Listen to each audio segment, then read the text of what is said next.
Alright guys, welcome back to a real brief video. Shout out to Unicorn Beetle Subcase iBlazing for sending over cases for the Galaxy S10e. And obviously this is my favorite case because I have this for all of my phones.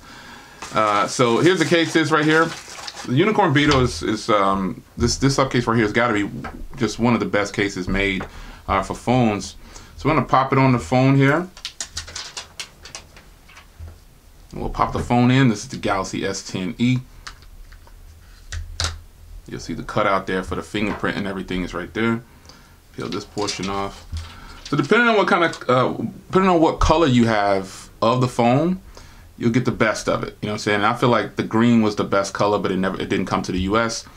So this case is perfect for me. This is a good size. The fingerprint reader works good, as you can see, straight through there.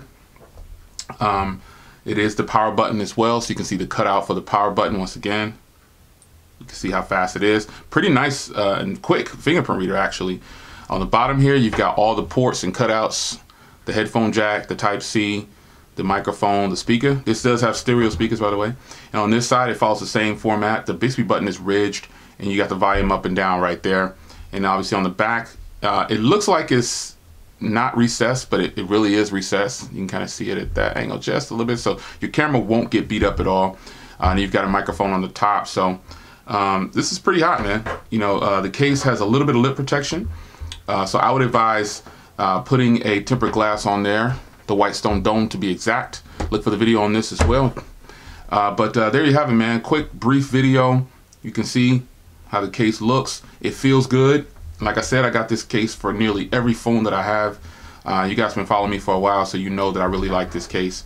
Buttons on it, tactile feedback. It's really good. And I don't think you'll have a problem with that power button with the fingerprint reader because it has like this sloping design towards the back to let you really get in there. So it's your man Jay. There you have it, man. Subcase, Unicorn Beetle, Galaxy S10e. It's probably the best case out so far.